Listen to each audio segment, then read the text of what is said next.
Shalom, salam sejahtera para pemirsa dan saudara-saudara semua dimanapun Anda berada. Pada hari ini kita akan memasuki seri terakhir dari Pekan 2 Komunikasi dengan tema Let Your Light Shine.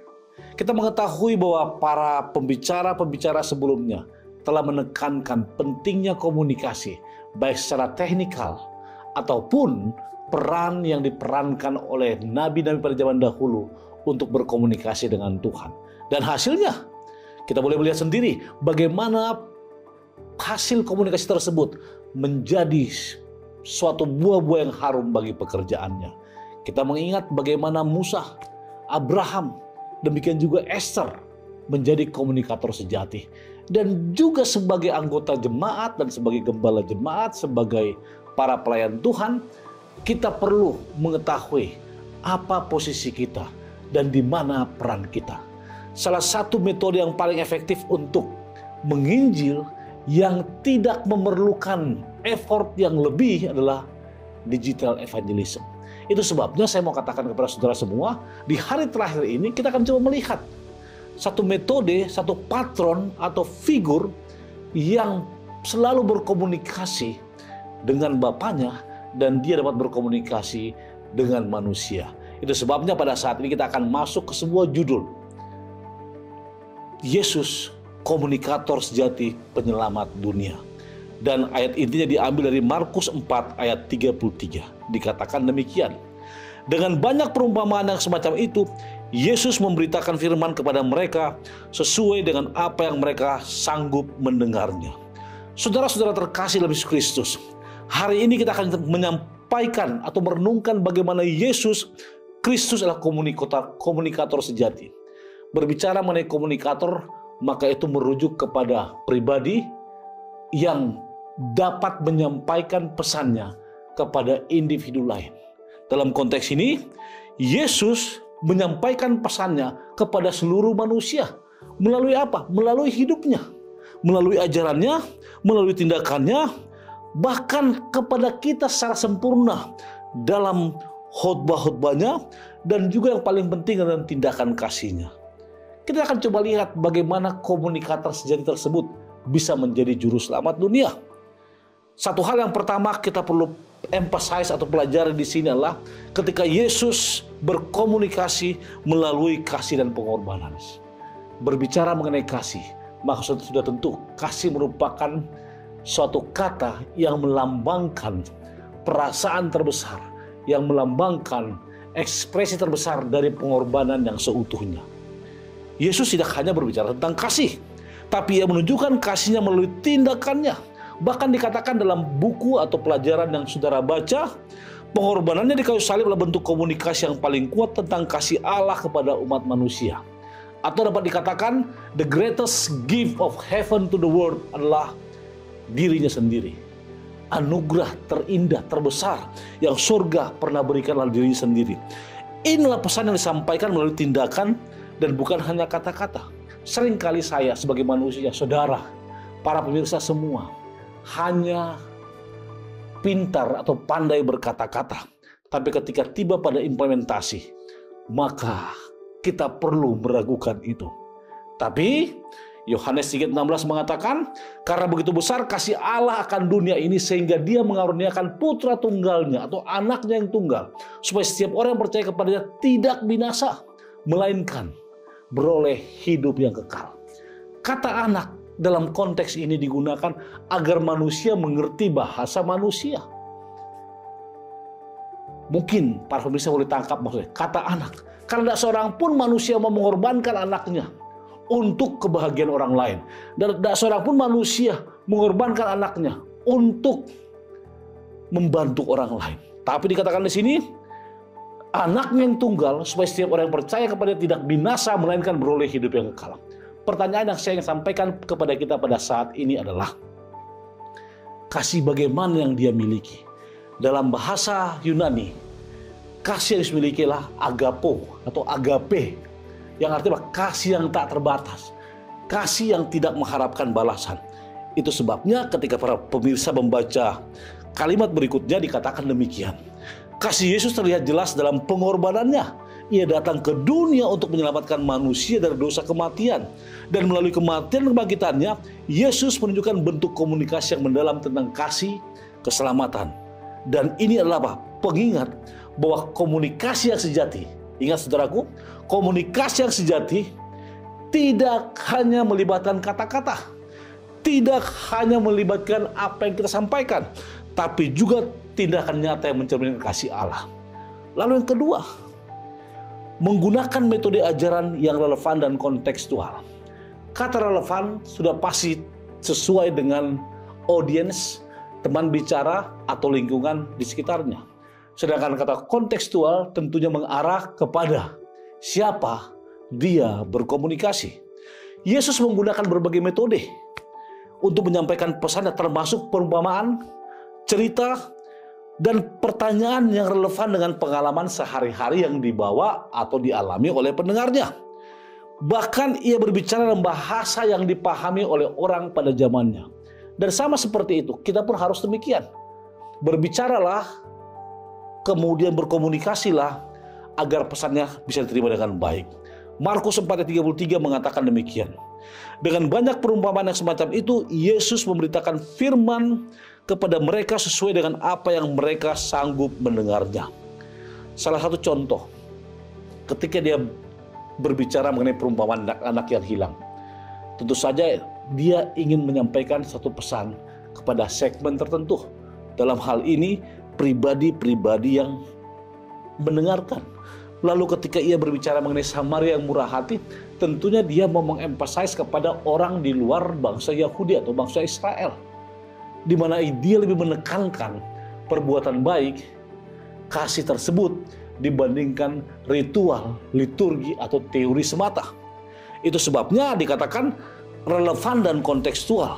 Dalam kehidupan kita, kita juga dipanggil untuk menyampaikan pesan Injil dengan cara yang relevan dengan konteks orang-orang yang kita jangkau, menggunakan bahasa dan metode yang sesuai dengan kehidupan mereka.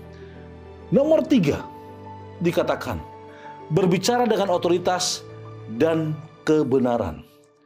Matius 7:29 mengatakan, sebab ia mengajarkan mereka sebagai orang yang berkuasa, tidak seperti ahli-ahli Taurat mereka. Apa maksudnya? Ajaran Yesus memiliki kekuatan untuk mengubah hidup dan membebaskan orang dari belenggu dosa. Ingat, ajaran. Dalam teologi, saudara ingat ada doktrin. Doktrin ini dibagi-bagi, bagian kecil namanya dogma. Dibagi-bagi dogma, inilah apa? Dalil. Dan Yesus mengatakan di sini apa?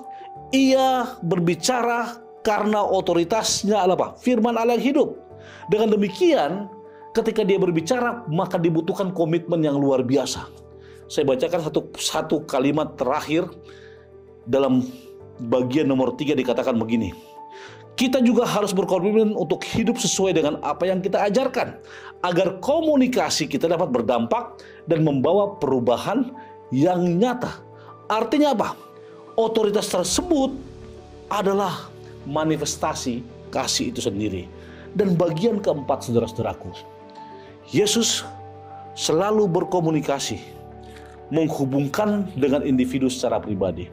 Ketika berbicara mengenai individu, maka yang dibutuhkan di sana adalah apa? Simpati, empati, kemudian mengetahui kebutuhannya.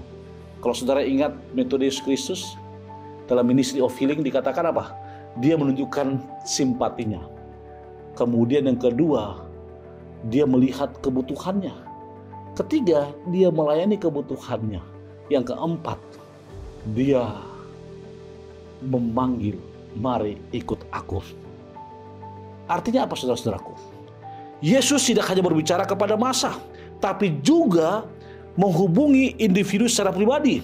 Ingat, ia berbicara dengan wanita Samaria di sumur, kemudian menyembuhkan orang buta, bahkan berkomunikasi dengan latar belakang orang yang berbeda-beda. Pendekatan pribadi ini menunjukkan bahwa Yesus menghargai setiap individu dan peduli dengan kebutuhan mereka.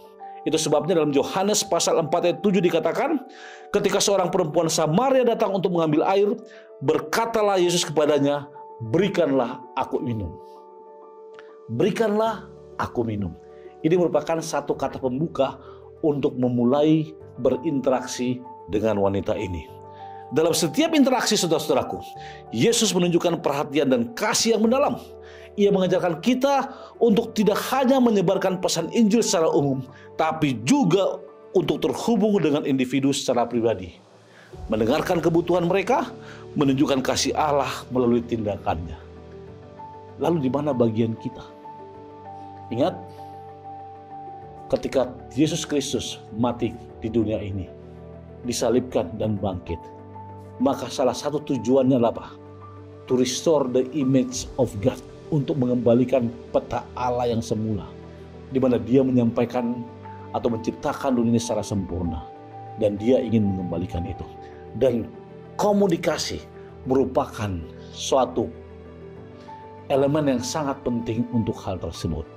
Para pemirsa, saudara-saudaraku semua, ketika Departemen Komunikasi mengadakan pekan doa komunikasi, marilah kita menjadi komunikator-komunikator sejati, mengikut kepada Yesus Kristus yang merupakan komunikator sejati penyelamat dunia. Di gereja Anda bisa mulai menjadi komunikator dengan menyampaikan hal-hal yang benar. Di rumah kita masing-masing juga menuntun keluarga kita untuk menyampaikan pekabaran-pekabaran yang benar. Di lingkungan masyarakat, kita juga akan menjadi lilin kecil yang menerangi ruangan di sekitarnya. Let your light shine. Biarkanlah sinarmu tersebut bercahaya di setiap orang, supaya mereka melihat perbuatanmu yang baik. Sebagai kesimpulan, saudara-saudaraku, Yesus adalah komunikator sejati yang tidak hanya menyampaikan pesan, tapi juga membawa keselamatan dan harapan ke seluruh dunia. Melalui kasihnya, pengorbanannya, ajarannya yang relevan, dan otoritasnya, serta perhatiannya secara pribadi, Yesus menunjukkan bagaimana caranya Dia berkomunikasi dengan benar, efektif, dan yang paling penting, penuh dengan kasih Allah. Marilah kita, mari saudara-saudaraku, sebagai komunikator sejati, mengikuti teladan Yesus dalam komunikasi kita, mengikuti tindakan Yesus dalam menyampaikan Injil kita, menerapkan cinta kasih, relevansi, dan kebenarannya sama seperti yang Yesus lakukan. Ingat, pekan doa komunikasi berakhir hari ini. Tapi tugas Anda sebagai komunikator di jemaat Anda dimulai saat ini. Biarlah kiranya sebagai komunikator yang sejati, maka kita akan menjadi komunikator yang efektif dan menyebarluaskan kasih dan keselamatan Tuhan kepada dunia yang membutuhkan. Dan semoga saudara-saudaraku, Tuhan memberkati kita, dan Tuhan akan merubah hidup kita untuk menjadi komunikator pekabarannya kepada setiap orang dengan satu syarat: menyerahkan diri kita sepenuhnya kepada Tuhan. Ingat, let your light shine. Biarkan cahayamu bersinar kepada seluruh dunia, kepada setiap orang, supaya mereka melihat perbuatan yang baik, dan kita akan mengikuti, mencontoh, menghidupkan tabiat dan karakter Yesus sebagai komunikator sejati dalam segala kehidupan kita. Tuhan berkati kita. Saya bawakan dalam Yesus Kristus. Amin. Mari kita berdoa. Tuhan Allah, Bapa Semawi, Bapa yang Maha Kasih, pada saat ini Bapa, ketika seluruh jemaat Tuhan akan mengakhiri pekan doa komunikasi, maka kami diingatkan kembali bahwa ada seseorang komunikator yang sejati yang menjadi penyelamat dunia. Dialah Yesus Kristus Bapa, di mana oleh karena besarnya kasih Allah akan dunia ini, sehingga Dia mengorbankan putra tunggalnya, agar setiap orang yang percaya kepadanya tidak binasa, melainkan memperoleh hidup yang kekal. Kami bukan apa-apa Tuhan, dan kami tidak layak menerima kasih-Nya, namun Dia mau berkorban untuk kami. Bapa, pada saat ini hamba berdoa, biarlah kiranya Engkau akan berkati seluruh pemirsa, seluruh anggota jemaat, seluruh kami yang mengikuti pekan doa komunikasi dimanapun mereka berada. Ubah hidup kami Tuhan, ubah karakter kami untuk menjadi serupa dengan. Jadikan dan gunakan kami Tuhan untuk menjadi komunikator dengan menyampaikan pekabaran Tuhan melalui hal-hal apa yang bisa kami lakukan. Tuhan, di zaman yang serba sulit ini. Maka salah satu metode yang sering kami lakukan adalah digital evangelism. Let your light shine merupakan tema kami. Biarlah Tuhan, kami akan menjadi terang dunia, lilin kecil yang menerangi ruangan, sehingga orang akan melihat perbuatan-perbuatan yang baik yang bisa kami tunjukkan.